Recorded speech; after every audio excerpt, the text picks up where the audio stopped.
$3 million. That's how much value this boat has gained since the day Lewis Hamilton signed the papers for it. And he hasn't even upgraded once.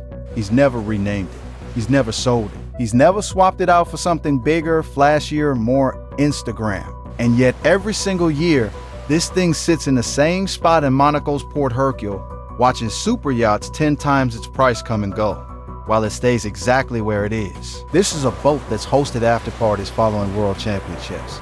A boat that's carried Kim Kardashian, Gigi Hadid, Eiza Gonzalez. A boat that's been the backdrop for some of the most photographed celebrity moments in Formula One history. And somehow, most people still don't even know its name. From the 7-figure price tag that's nearly tripled in value, to the chef's kitchen built for a man who barely eats carbs, to the one piece of hardware on this boat that lets Hamilton step straight off the deck and into the open water without breaking stride. This is the story of a $20 million Monaco lifestyle, built around one boat that's been quietly sitting in the same harbor since 2009. This is the story of Lewis Hamilton's insane Monaco yacht. Let's start with who we're talking about. Lewis Hamilton isn't just a Formula One driver. He's a 7-time world champion, one of the 2 most successful drivers to ever sit in the cockpit, and a man who spent the better part of 2 decades turning himself into a brand that's bigger than the sport itself. He doesn't just race, he performs. Red carpets, fashion weeks, music videos, Met Gala appearances. Hamilton blurs the line between athlete and celebrity better than almost anyone in sports. And that lifestyle needs a home base. For Hamilton, that home base is Monaco, the tiny glittering principality on the French Riviera that's basically tax-free living wrapped in yacht clubs and Grand Prix asphalt. Most F1 drivers who can afford it end up there. It's not just about the money, it's about the lifestyle Monaco represents. Fast cars in the streets, faster boats in the harbor, and a permanent backdrop for every flex you could ever want to make. Walk along the marina on any given weekend and you'll spot drivers, billionaires, and the occasional pop star all within shouting distance of each other. Which is exactly why a guy like Hamilton, who lives half his life in front of a camera, decided to plant his flag there. Going into 2009, Hamilton had already won his first world championship. He was 24 years old, the youngest world champion in F1 history at the time, and he had just signed contracts that would make him one of the wealthiest athletes on the planet. Most guys his age were figuring out their first apartment. Hamilton was figuring out his first yacht. Here's the contrast that makes this story interesting. Most F1 drivers who buy boats treat them like trophies, something to upgrade every few years, something to outdo their rivals with. Lawrence Stroll dropped $200 million on a super yacht called Faith. Max Verstappen just took delivery of a brand new Mangusta. These guys treat their boats the way they treat their cars. Newer is always better. Hamilton didn't do that. He bought one boat in 2009 and he's kept it for over 15 years. On paper, you'd think a guy worth hundreds of millions would have traded up by now, but he didn't. And that's exactly the kind of detail that tells you something about how Hamilton actually thinks about money. He doesn't always spend to impress. Sometimes he just finds something that works, and he sticks with it. Monaco's Port Hercule has a reputation of its own. During Grand Prix week, it transforms into the most expensive parking lot on Earth. Super yachts worth tens, sometimes hundreds of millions of dollars line up nose to tail, each one trying to outflex the next. It's loud, it's gaudy, and it's absolutely the place to be seen. Hamilton had no idea back in 2009 that his modest little Sunseeker would end up parked in that same harbor every single year, becoming one of the most photographed boats in all of Formula One. Not because it was the biggest, but because of who kept stepping off of it. Now let's get into the boat itself, because this is where things get interesting. It was 2009 when Hamilton signed off on the purchase that changed everything. He picked up a Sunseeker 90, sometimes called the Sunseeker Predator 90, for a reported $4 million. At the time, that was already a serious purchase for a 24-year-old. But here's the thing nobody talks about. That boat is now worth more than double what he paid for it. But things would get more interesting from there. The boat itself measures 91.9 feet, just shy of being classified as an actual super yacht, which technically starts around 100 feet. That's an important detail because it means Hamilton's boat isn't the biggest thing in the harbor. It's not even close. And yet it might be one of the most recognized. And then here's the peak of this whole story, the part that actually justifies that headline number. Sunseeker released an updated version of this exact model in 2024, the Sunseeker 90 Ocean, and is currently priced around $9 million. That's more than double what Hamilton originally paid. To put that into perspective, if Hamilton sold his boat today and bought the newest model, he'd be paying more for the same footprint than what most people pay for an entire house. And depending on customization, financing, insurance, berth fees in Monaco, crew salaries, fuel and maintenance over the boat's lifetime, you're easily looking at a $20 million relationship with this thing once you add it all up. That's not just a yacht. That's a small empire that happens to float. And that running cost is the part most people forget about when they hear a price tag. Berthing a 92-foot boat in Port Hercule during Grand Prix week alone can cost tens of thousands of dollars for the week. Add a full-time or seasonal crew, fuel for a boat with this kind of engine setup, insurance on a vessel parked in one of the most expensive marinas on the planet, and routine maintenance to keep American walnut interiors looking showroom fresh after 16 years of salt air. And you start to understand why that $20 million figure isn't an exaggeration. It's basically the price of owning a second home, except this one floats and depreciates a little slower than people assume. Let's talk specs, because the inside of this thing is where it gets genuinely impressive.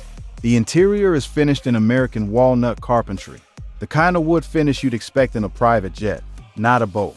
It's got a full chef's kitchen on board, professional grade, built for actually cooking meals rather than just microwaving snacks between dips in the Mediterranean. There's air conditioning throughout, a swim shower for rinsing off after a dive, and an entertainment system that turns the whole thing into a floating lounge. Outside, there are long built-in sun decks for lounging, a built-in barbecue for entertaining, modular lounge seating that can be rearranged depending on the size of the crowd, and a dining area that seats 8 comfortably. This isn't a boat built for solo trips. This is a boat built for hosting, for parties, for after parties, for the exact kind of socializing Hamilton has built his off-track reputation on. And then there's the one detail that gets overlooked constantly, the Bisonzoni ladder gangway. Sounds technical, but here's what it actually does.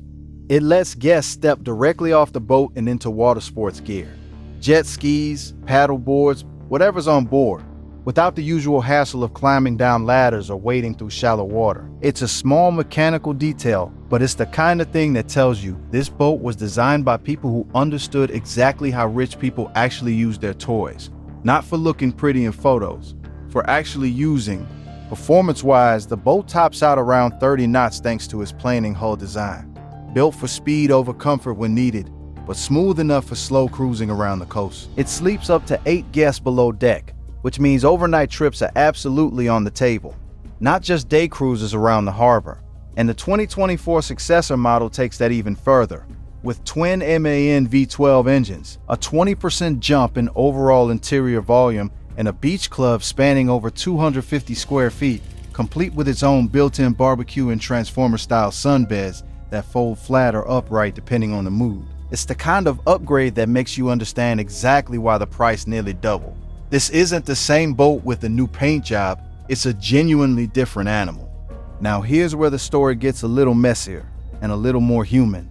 Despite owning this boat outright, Hamilton doesn't just rely on it. He's been spotted plenty of times aboard much bigger boats that aren't his. Remember the photos with Gigi Hadid? Those were taken aboard the Alfa Nero, an Ocean Soco super yacht that's over 266 feet long. That's not Hamilton's boat. That's a charter, or a friend's boat, or simply somewhere he was invited to be. The same goes for the 55-meter Baglietto yacht Severance, where he's been photographed during race week festivities multiple times. So here's the complication in this whole story. Hamilton owns a boat that's genuinely impressive by normal human standards. A 92-foot Sunseeker with a chef's kitchen and walnut interiors. But by Monaco billionaire standards, during Grand Prix week specifically, it's actually one of the more modest vessels in the harbor. He's not trying to outboat Lawrence Stroll's 262-foot Fed ship. He's not trying to compete with Verstappen's brand new Mangusta. He just keeps his Sunseeker docked year after year, and when he wants the full super yacht experience, he simply borrows or charters something bigger.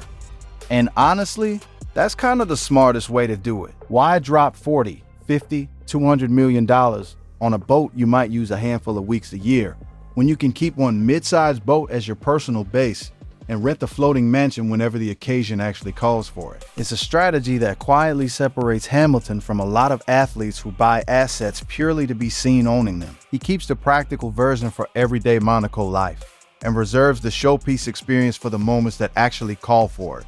A much more calculated approach than people give him credit for. There's also the romance angle, because no Hamilton yacht story is complete without it. Over the years, he's been photographed sharing intimate moments on yachts with a long list of names. Kim Kardashian, most recently, with photos from a Monaco outing sparking weeks of relationship speculation. Before that, Eiza Gonzalez spotted hanging out with Hamilton and a group of high-profile friends on a luxury yacht in Ibiza. Shakira's name has come up too, linked to Hamilton after she relocated to Miami. The yacht isn't just a vehicle, it's become a recurring character in Hamilton's off-track narrative, a backdrop that shows up again and again whenever his personal life makes headlines. It's worth noting just how strategically these sightings tend to happen. Almost every major Hamilton relationship rumor over the past decade has had a boat somewhere in the background. Not necessarily his own Sunseeker, but a yacht nonetheless. There's something about that setting, the water, the privacy, the implied luxury, that makes it the default stage for Hamilton's personal life to play out in public. Whether that's intentional or just a byproduct of living in Monaco full-time, it's become as much a part of his public image as the helmet and the podium champagne. So in the end, what do we actually know? Hamilton bought a Sunseeker 90 back in 2009 for $4 million, when he was 24 years old and fresh off his first world title. 15 plus years later, that exact model is selling for nearly $9 million brand new, meaning his original purchase has more than doubled in value just by sitting in the same Monaco harbor year after year. And yet, here's the wrinkle that keeps this story from being a clean, tidy success tale. Hamilton's boat, despite everything it's been through, despite every photo every Grand Prix weekend is parked through, is still technically not even classified as a true super yacht. It's not the biggest thing in the harbor. It's not even close. Every Grand Prix week, dramatically larger boats sail past it, dwarfing it in size and price. And Hamilton just doesn't seem to care. He's never traded up. He's never chased the bigger flex. He found something that fit his life back in 2009, and he's let it ride ever since. Borrowing bigger boats when he wants the super yacht experience, but always coming home to the same Sunseeker in the same spot at Port Hercule. That's actually a pretty rare thing in a sport built entirely around upgrading. Every season brings a faster car, a new engine, a different team livery, but Hamilton's boat, frozen in time since 2009, while Verstappen's chasing the newest Mangusta and Stroll's dropping $200 million on a Fed ship, Hamilton's still parked in the same spot with the same boat he bought as a 24-year-old kid who just won his first title. This story still matters because it tells you something most people miss about wealth at this level.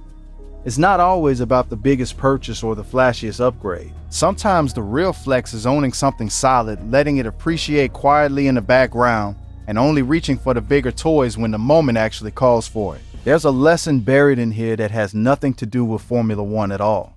About restraint, about knowing what you actually need versus what you're supposed to want. Even today, every time the Monaco Grand Prix rolls around and the cameras pan across Port Hercule, Hamilton's Sunseeker is still right there, older than half the boats around it, worth more than when he bought it, and somehow still one of the most talked about vessels in the entire harbor. A $4 million boat that quietly became worth $9 million. A man who never upgraded in a sport that's obsessed with upgrading. That's Lewis Hamilton's Monaco legacy on the water. Not the biggest boat in the harbor, but maybe the smartest one. If you like this one, go check out the video on Charles Leclerc's yacht history next, because his story involves selling a boat to a friend, buying a $42 million super yacht, and somehow ending up back where he started. It's a wild one.